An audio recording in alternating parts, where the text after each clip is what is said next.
नमस्कार, welcome to PSC. इस video में हम बात करेंगे भौतिक विज्ञान की जो प्रारंभिक ज्ञान का हमारा 8वां लेक्चर है। जैसा आप लोगों को अवगत है कि परीक्षा धाम की जो पर्यावरण स्वास्थ्य एवं विज्ञान से जुड़ी हुई पुस्तक आती है यूनिट 7 के लिए, एमपीपीएससी प्रीलिम्स के जो यूनिट 7 है उसके लिए उसका रिवीजन कर रहे हैं। चलिए वीडियो को स्टार्ट करते हैं। हमारा जो वहाँ तक हो गया था, इसके बाद जो हमारा अगला है लेक्चर है जिसमें हम भौतिक राशियाँ और मापन हमारे जो यूनिट्स हैं उन सब के बारे में चर्चा करेंगे। चलिए देखते हैं। सबसे पहले हम देखेंगे कि भौतिक राशियाँ क्या होती हैं कि किसी भी द्रव्य की सतह पर सही स्थिति और उचित मात्रात्मक स्थिति किसी वर्ग कोई भी परिघटना है उसका सटीक व्याख्या के लिए जिन पदों का उपयोग किया जाता है उनको हम भौतिक राशियाँ कहते हैं। ये राशियाँ दो प्रकार की होती हैं, एक होती है अदिश राशियाँ, एक होती हैं सदिश राशियाँ। अदिश राशियाँ क्या होती हैं? वे राशियाँ जिनका केवल परिमाण होता है, उनकी दिशा नहीं होती। परिमाण देखने को मिलेगा, ऐसी ऊंची चौड़ी होंगी लेकिन उनकी कोई दिशा नहीं होती निश्चित। तो ये हमें क्या देखने को मिले? अदिश राशियाँ देखने को मिलेंगी, कोई दिशा नहीं होती है। यह सामान्यतः जो बीजगणित की विधि द्वारा इन्हें जोड़ा या घटाया जा सकता है, जैसे कि द्रव्यमान, दूरी, चाल, आयतन और उसके बाद कार्य, शक्ति आदि हमें इसमें देखने को मिलते हैं। पेपरों में सीधे से क्वेश्चन बनता है, आपको एक ऑप्शन दे दिया जाएगा, उसमें पूछा जाएगा कि कौन सी इसमें सदिश राशि है, कौन सी इसमें अदिश राशि है। ठीक है, तो आप इनको बता सकते हैं।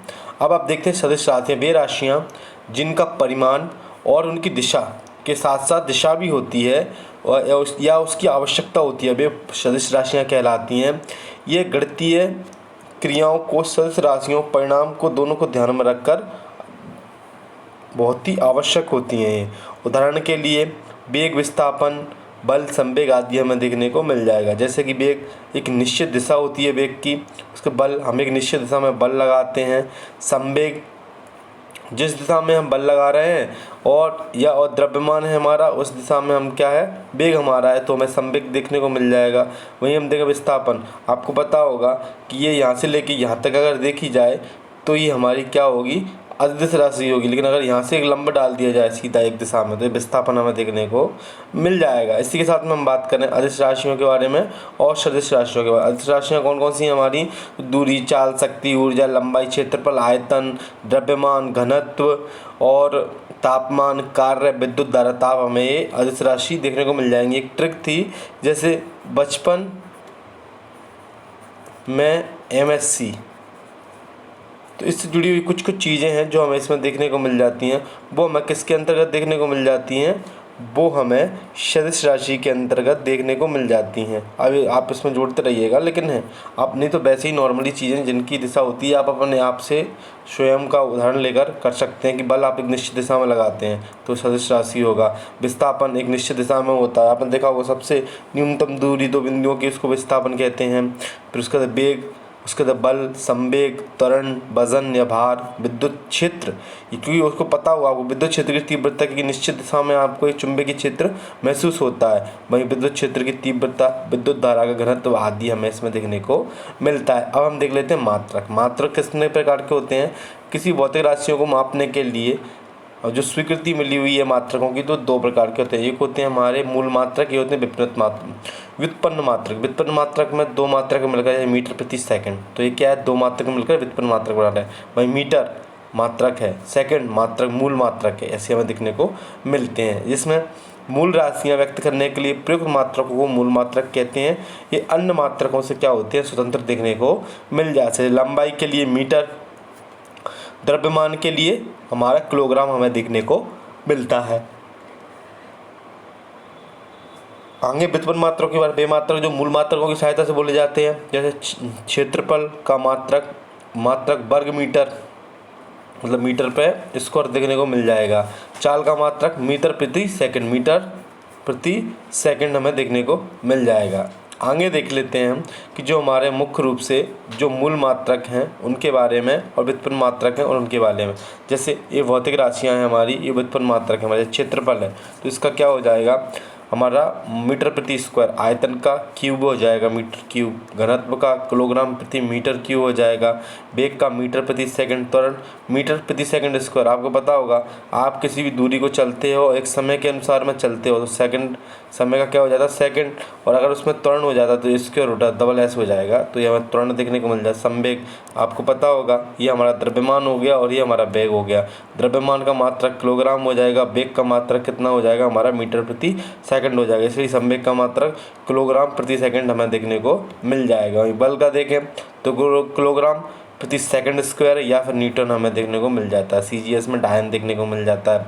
कार्य का न्यूटन प्रति मीटर या जूल देखने को मिल जाता है। ऊर्जा का मात्रक भी जूल ही होता है, ऊर्जा का भी देखें हम तो मात्रक क्या होता है जूल ही होता है। इसी के साथ में हम बात करें शक्ति का मात्रक तो वाट में मापी जाती है और 1 हॉर्स पावर बराबर में 746 वाट होता है। दाब का मात्रक पास्कल होता है या फिर न्यूटन प्रति मीटर स्क्वायर। अब न्यूटन प्रति मीटर कैसे होगा कि ऐसे मान लीजिए सतह है, इस पर हमने फोर्स लगाया और सतह में जो फोर्स लगाया ये तो क्या हो जाएगा हमारा बल, तो बल का क्या आ गया न्यूटन, और ये पूरे क्षेत्र में डिस्ट्रीब्यूट हो जाएगा तो ये लंबाई और चौड़ाई में डिस्ट्रीब्यूट होगा तो ये हो जाएगा हमारा क्षेत्रफल का मात्रक। तो दोनों को मिला के क्या हो जाएगा न्यूटन, अगर कहीं पे बल लगा रहे हैं तो न्यूटन प्रति मीटर स्क्वायर या फिर पास्कल आप सीधा सा याद कर सकते हैं। अब हम देखते हैं हमारी जो मात्रक की जो पद्धतियाँ हैं वो कौन कौन सी देखने को मिलती हैं हमें। तो एक है हमारी MKS पद्धति, दूसरी है CGS पद्धति, तीसरी है FPS पद्धति और SI पद्धति। इसमें क्या होता है मुख्यतः हम जो पद्धतियों को निकालते हैं तो पहला रहता है द्रव्यमान का, दूसरा रहता है लंबाई का, तीसरा रहता है हमारा समय का। तो MKS के अंतर्गत आए तो हमारी लंबाई का मात्रक मीटर होता है, द्रव्यमान का मात्रक किलोग्राम होता है, समय का मात्रक हमें सेकंड देखने को मिल जाएगा। सभी के अंदर समय का मात्रक हमें सेकंड देखने को मिल जाता है। तो वास्तव में MKS पद्धति जो CGS पद्धति का बड़ा रूप है, अगर इसको देखेंगे ना तो देखो सेकंड वो सेंटीमीटर को मिलाकर मीटर बनता है, ग्राम को मिलाकर हमारा किलोग्राम बनता है और सेकंड को मिलाकर सेकंड तो है ही है, उसका CGS का बड़ा रूप है। अब हम CGS पद्धति के बारे में बात करें, सेंटीग्रेड ग्राम सेकंड पद्धति भी कहते हैं, जैसे लंबाई को सेंटीमीटर, द्रव्यमान को ग्राम में और समय को सेकंड मानते हैं। ये फ्रांसीसी पद्धति है। ये कौन सी पद्धति है, ये हमें फ्रांसीसी पद्धति देखने को मिलती है। फिर है हमारी FPS पद्धति, फुट पाउंड एंड सेकंड। क्या है फुट पाउंड एंड सेकंड। तो आगे क्या देखें हम इसमें कि जो लंबाई को हम फुट में और द्रव्यमान को पाउंड में, आपको पता होगा 456 ग्राम का 1 पाउंड देखने को मिलता है, और उसका इसको हम ब्रिटिश पद्धति कहते हैं, CGS को फ्रांसीसी पद्धति, और जो हमारा FPS पद्धति है उसको हम ब्रिटिश पद्धति कहते हैं। उसके बाद आती है हमारी SI पद्धति, से सिस्टम इंटरनेशनल यूनिट भी कहा जाता है। 1960 में इसको हमने अपनाया था, माप और अधिवेशन पद्धति में सर्वमान्य घोषित इसी को किया गया था। यह एक अंतर्राष्ट्रीय पद्धति है, MKS पद्धति का ही परिवर्तित रूप है, उससे अच्छा रूप है थोड़ा सा। SI पद्धति में 7 मूल मात्रक और 2 मूल पूरक मात्रक हमें देखने को मिलते हैं। जैसे मूल मात्रक कौन कौन से हैं, लंबाई का मीटर, द्रव्यमान का किलोग्राम, समय का सेकंड, विद्युत धारा का एम्पियर, ताप का केल्विन, ज्योतिष तीव्रता का कैंडेला, और जो हमें पदार्थ की मात्रा को मोल में मापते हैं। इसी के साथ में पूरक मात्रक, कोण, समकोण व ठोस कोण भी देखने को मिलते हैं। आगे हम देख लेते हैं हमारे समक्ष में कुछ वैज्ञानिक उपकरण हैं, उनके बारे में हम जानते हैं। जैसे अल्टीमीटर है, जिसका उपयोग किसमें किया जाता है, वायु की ऊंचाई मापने में अल्टीमीटर। अमीटर का नाम विद्युत धारा को मापने में, अनीमोमीटर वायु की गति को मापने में, ये वायुयान जो होते हैं उसमें ऊंचाई मानना अल्टीमीटर का प्रयोग कर रहे हैं। बैरोमीटर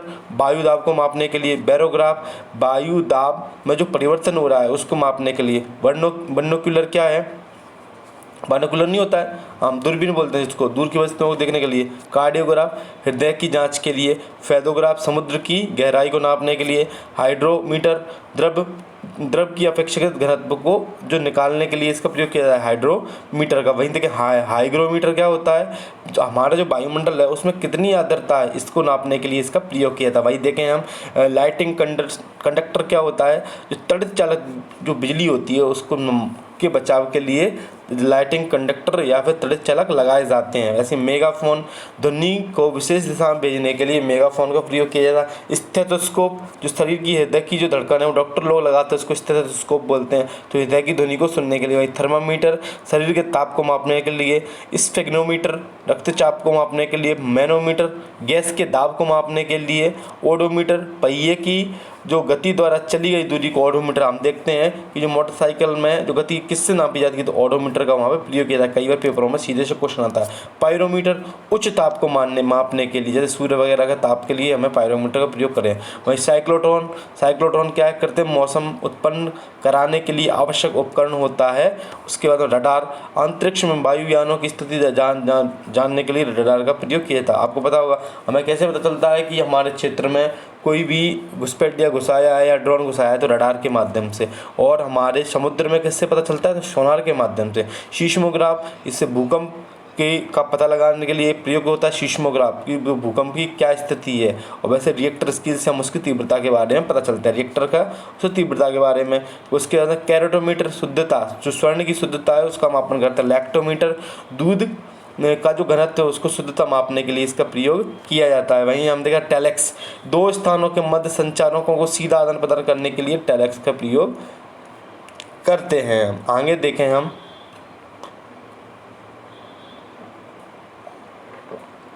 थर्मोस्टेट के बारे में। किसी वस्तु के ताप एक निश्चित बिंदु तक स्थिर बनाए रखने के लिए थर्मोस्टेट का प्रयोग किया जाता है। उसके बाद में है पायर हीलियोमीटर, सोलर रेडिएशन को नापने के लिए पायरो हीलियोमीटर का प्रयोग करते हैं। वहीं देखें हम पॉलीग्राफ, झूठ का पता लगाने के लिए इस यंत्र का प्रयोग किया था। उसी के बाद में ग्रेविमीटर, पानी की सतह पर जो तेल की उपस्थिति ज्ञात करने के लिए ग्रेविमीटर का प्रयोग किया जाता है। अब हम बात करें जो हमारे प्रमुख उपयोगी विभिन्न मात्रक हैं उनके बारे में। द्रव्यमान का मात्रक किलोग्राम, कार्य ऊर्जा का जूल, विद्युत धारा का एम्पियर, ऊष्मागतिकी का केल्विन, उसके बाद ज्योतिष तीव्रता का कैंडेला, कोण का रेडियन, ठोस कोण का स्टेरेडियन, बल का न्यूटन, क्षेत्रफल का वर्ग मीटर, आयतन का घन मीटर और ओजोन परत की जो तीव्रता है उसको डॉप्शन के द्वारा मापा जाता है। वहीं देखें नदी का प्रभाव क्यूसेक में, लेंस की आवर्त क्षमता को डायप्टर में और तरंग दैर्घ्य को एंगस्ट्रॉम में और दबाव को पास्कल या वाट में मापते हैं। ध्वनि की चल मैक में रहती है 332 मीटर प्रति सेकंड इसकी गति रहती है, इसको हम 1 मैक बोलते हैं। वहीं देखा ध्वनि की तीव्रता डेसिबल या बेल में, उसके बाद क्रूड ऑयल को बेरल में और उसके बाद में रेडियो धर्मिता को रेम, बेकुरल या क्यूरी में हम मापते हैं। आगे हम बात करें जो मात्रकों की मुख्य रूप से एक पद्धति से दूसरी पद्धति में जो परिवर्तन देखने को मिलते हैं उनके बारे में। तो हल्का हल्का देख लीजिए, पेपरों में नहीं पूछा जाता है इतना, लेकिन फिर भी आप देख लीजिए। 1 इंच होता है तो 1 इंच कितना होता है 2.54 सेंटीमीटर। 1 फुट माने होता है 0.3 मीटर। 1 मील माने होता है 1.6 किलोमीटर। 1 फैदम माने होता है 1.8 जो गहराई होती है फैदम समुद्र में देखिए। तो मूल जो मील है इसे हम दूरियों में नापते हैं, लंबी दूरी के लिए मील का प्रयोग किया जाता है। पहले के जो गांव के लोग होते तो मील के बारे में ही जानते थे, किलोमीटर के बारे में नहीं। एक नॉटिकल मील जो होता है ये फैदम तो गहराई होती है और ये जो होता है नॉटिकल मील ये दूरी होती है समुद्र में, जो वायुयान कितनी वो जलयान कितनी दूर है तो 1.85 किलोमीटर। उसके बाद एंगस्ट्रॉम 10⁻⁻10 मीटर देखने को मिलेगा। 1 पाउंड मैंने आपको बताया था 453 ग्राम के बराबर होता है। 1 डायन 10⁻⁻10 न्यूटन के बराबर होता है। 1 अर्ग 10⁻⁻7 जूल के बराबर होता है। उसी के बाद अश्वशक्ति हम देखें 646 वाट के बराबर एक अश्वशक्ति होती है। और 47 डिग्री जो सेंटीग्रेड तापमान है वो 98.6 फ़ारेनहाइट के बराबर होता है। 50 डिग्री सेंटीग्रेड तापमान 122 डिग्री फ़ारेनहाइट के बराबर होता है। वहीं -40 फ़ारेनहाइट -40 सेल्सियस के बराबर देखने को हमें मिल जाता है। इसी के साथ में 32 फ़ारेनहाइट हमें 0 डिग्री सेंटीग्रेड के बराबर देखने को मिलती है। इसके बाद आगे बात करें 100 डिग्री सेंटीग्रेड 212 फ़ारेनहाइट के बराबर होता है और 1 बैरल बराबर होता है 159 लीटर। पदार्थों के गुणों के बारे में हम बात करेंगे, जैसे पदार्थों में कौन कौन से गुण पाए जाते हैं। सबसे पहले बात करेंगे इलास्टिसिटी या प्रत्यास्थता। इसके बारे में कहेंगे कोई वस्तु है ऐसे मतलब इतनी है, इसको हम खींच के इतना कर देते हैं और पुनः लौट के इतनी ही आ जाती है, तो इसको बोलते हैं इलास्टिसिटी। पृष्ठ तनाव के बारे में बात करेंगे हम, क्षयणता, केशिकत्व, वायुमंडलीय दाब व घनत्व के बारे में। सबसे पहले देखते हैं इलास्टिसिटी क्या होता है। वस्तु का वह गुण जिसमें उस पर बहाव लगाने के बाद उसे पर वो उसकी एक तो उसकी जो संरचना है उसमें परिवर्तन होता है लेकिन पुनः उसी आकार में आ जाती है, उसको बोलते हैं प्रत्यास्थता बोलते हैं। और प्रत्यास्थता या इलास्टिसिटी में वस्तु पर जो बहाव अवस्था पर बल लगाया जाता है उसे हम क्या बोलते हैं स्ट्रेस या फिर विरूपक बल कहते हैं। वह पदार्थ जो इस प्रकार के गुण प्रदर्शित करता है उसे प्रत्यास्थ पदार्थ या फिर रबर के नाम से भी जाना जाता है। जैसे रबर एक प्रत्यास्थ है या फिर इलास्टिसिटी का गुण बताती है। ये देखो हमें इसमें मुख्य उदाहरण देखने को मिलते हैं। जैसे हुक के नियम का संबंध, जो हुक का नियम था हमारा, उसका संबंध इलेक्ट्रिसिटी से देखने को मिलता है। जब हम किसी स्प्रिंग के दोनों को अपने हाथों से पकड़ के खींचते हैं तो स्प्रिंग की आकृति में परिवर्तन होता है, लेकिन हम जैसे छोड़ते हैं तो पुनः उसी अवस्थिति में आ जाती है। आगे देखें हम पृष्ठ तनाव, सरफेस टेंशन क्या होता है। ये क्या होता है, द्रव का स्वतंत्र पृष्ठ कम से कम स्थान को घिरने का। आपने देखा होगा बूंद गिराई है वो एकदम से ड्रॉप के तरीके की हो जाती है, गिरने की प्रवृत्ति होती है, जिसके कारण उसका पृष्ठ सदैव तनाव की स्थिति में रहता है। उसे ही हम क्या कहते हैं, पृष्ठ तनाव कहते हैं। इसका ऐसा ही पद्धति में मात्रक हमें न्यूटन प्रति मीटर देखने को मिल जाता है। बारिश की बूंदों का गोल होना, साबुन के बुलबुले का गोल होना, गर्म सूप का स्वादिष्ट लगना और सुई का जल पर तैरना और शेविंग ब्रश का जल से निकालने पर उसके बालों का एक दूसरे से चिपक जाना, किसके उदाहरण देखने को मिलते हैं, हमें सरफेस टेंशन का उदाहरण देखने को मिलते हैं। अब आते हैं विस्कोसिटी या श्यानता। द्रव का वह गुण जिसके कारण वह विभिन्न परतों के बीच अपेक्षित गति का विरोध करती है, उसी को हम विस्कोसिटी या फिर श्यानता कहते हैं। द्रवों की अपनी परतों के बीच में एक बल कार्य करने लगता है जिसे हम घर्षण बल या श्यान बल कहते हैं। किसी भी तरल श्यानता का गुणांक श्यान गुणांक के द्वारा जो किया जाता है, किसी तरल की श्यानता को श्यान गुणांक के द्वारा प्रदर्शित किया जाता है, जिसमें ऐसा ही पद्धति में मात्रक डेका प्योइज या फिर पॉइज या पीआई के नाम से हम जानते हैं। इसे हम पास्कल सेकंड भी कहा जाता है। क्या कहा जाता है, पास्कल सेकंड भी कहा जाता है। गैसों की श्यानता द्रवों की श्यानता की तुलना में बहुत कम होती है, लगभग 1/10वां भाग होती है जो गैसों की श्यानता होती है द्रवों की तुलना में। आगे देख लेते हैं हम हमारे समक्ष में ये कुछ हमें श्यानता से जुड़े हुए उदाहरण है। जैसे जो जल होता है, ताप देखें हम तो 20 डिग्री टेम्परेचर ताप पर हमें जो उसकी जो श्यानता है पास्कल सेकंड में 1 देखने को मिल जाएगी। दूध की 25 डिग्री सेंटीग्रेड ताप पर 2 देखने को मिल जाएगी। रक्त की जो 37 डिग्री ताप पर 2.7 देखने को मिल जाएगी। शहद की जो विस्कोसिटी कितना मतलब इसमें गति हो रही है तेज, उसके शहद की तो हमें सबसे कम देखने को मिलती है। कितनी, सबसे कम नहीं, मतलब इनकी तुलना में तो ज़्यादा देखने को मिल जाएगी। जो बहते नहीं है, ये आपको पता होगा जल्दी बह जाता है, थोड़ी दूध थोड़ा लेट लेगा जल की तुलना में। ये रक्त थोड़ा और लेट होगा और शहद थोड़ा और लेट होगा बहने में, और शहद थोड़ा और हो गया। उस ग्लिसरीन और 20 डिग्री टेम्परेचर ताप पर ग्लिसरीन 830 विस्कोसिटी दर्शाती है हमारे समक्ष में। तो एक low viscosity, high viscosity. Honey में हाई विस्कोसिटी देखो ये तुरंत नीचे चला जाता है घुमाने पर, और घुमाने पर तुरंत नीचे नहीं जाता एकदम से, आपने देखा होगा क्योंकि ये गाढ़ा अधिक होता है। उसके अंदर कैसिकत्व या कैपिलरिटी के बारे में बात करें, कांच की कम त्रिज्या वाली और दोनों ओर से खुली नली को ही केस नली कहा जाता है। और केस नली में द्रव के ऊपर चढ़ने और नीचे गिरने की घटना को केसिकत्व कहते हैं, कैपिलरिटी बोलते हैं। और इसके बाद में केसिकत्व के उदाहरण के बारे में बात करें कि जब हम पहले लालटेन जलाते थे, लैंप जलाते थे तो बत्ती से जलती रहती थी और नीचे उसमें क्या मिट्टी या केरोसिन वगैरह भरा रहता था, वो जलती थी। तो वो किसके कारण ऊपर चढ़ता रहता था, वो केसिकत्व के कारण ही चढ़ता रहता। फ्लोटिंग पेपर स्याही पर शीघ्र सोख लेती है, क्यों, क्योंकि उसमें छोटे छोटे छिद्र केस नदी की तरह कार्य करते हैं। वहीं पेड़ पौधे शाखाएँ तने पत्तियां तक जल और आवश्यक लवण पहुंचाते हैं, किसके माध्यम से, केशिकत्व के माध्यम से। वहीं वर्षा के दिनों में किसान अपने खेतों में जुताई इसलिए कर देते हैं क्योंकि जुताई से खेत में बनी जो केश नलियाँ टूट जाती हैं और जो नीचे जो जल है वो ऊपर वो नहीं आ पाता और खेतों में नमी बनी रहती है। इसके साथ ही हम आगे बात करें वायुमंडलीय दाब की, एटमॉस्फेरिक जो प्रेशर है हमारा उसके बारे में। वायु द्वारा हमारी सतह पर जो बल लगाया जाता है उसे क्या बताइए, दाब लगाया जाता है, उसे वायुमंडलीय दाब कहते हैं। इसका ऐसा ही पद्धति है, मात्रक हमें पास्कल देखने को मिल जाता है। पृथ्वी की सतह से ऊपर जाने पर वायुमंडल का दाब कम होने लगता है, जिसके कारण पहाड़ों पर खाना बनाना क्या होता है, कठिन देखा जाता है।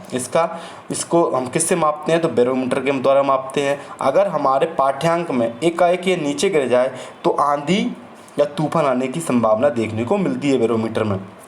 वहीं बैरोमीटर में पाठ्यांक धीरे धीरे नीचे गिरता है तो वर्षा आने की संभावना होती है, और अगर पाठ्यांक में पारा धीरे धीरे ऊपर की ओर चढ़ता है तो मौसम साफ होने की संभावना देखी जाती है। अब हम बात करते हैं डेंसिटी के बारे में। तो किसी पदार्थ के इकाई आयतन में उपस्थित पदार्थ के परिमाण को घनत्व कहा जाता है। घनत्व क्या क्या होता है घनत्व, ये हमारा जो मास और जो वॉल्यूम होता है उसका क्या होता है, एक दूसरे का व्युत्क्रमानुपाती देखा जाता है, और इसे ही हम MB के नाम से डिनोट करते हैं। द्रव्यमान द्रव्य का आपेक्षिक घनत्व, द्रव्य का घनत्व पानी के घनत्व के एक दूसरे के अनुपात में देखा जाता है। ऐसा ही प्रति मात्रक kg प्रति मीटर क्यूब होता है। यदि वस्तु का घनत्व द्रव के घनत्व से कम है तो वस्तु क्या होगा, द्रव के ऊपर तैरने लगेगी। जैसे लोटा पारा, जैसे लोटा जो होता है पारे पर क्या होता है, तैरता है। उसके बाद में हम बात करें द्रवों का घनत्व अथवा अपेक्षित घनत्व का मापक यंत्र कौन सा होता है, हाइड्रोमीटर के रूप में प्रयोग होता है। वस्तु का घनत्व द्रव के घनत्व से अधिक होने पर वस्तु द्रव में क्या होती है, डूब जाती है, और वस्तु का घनत्व कम है तो उस पर तैरने लगती है। तो दोस्तों इसके अंतर्गत हमने जो मुख्य हमारे मात्रक थे और जो छोटी छोटी डेफिनेशंस थे उनके बारे में चर्चा करी। अगले वीडियो में और अन्य विषयों पर चर्चा करेंगे। अगर वीडियो अच्छी लगी हो तो वीडियो को लाइक करें, चैनल को सब्सक्राइब करें और दोस्तों के साथ शेयर करें। Thank you so much.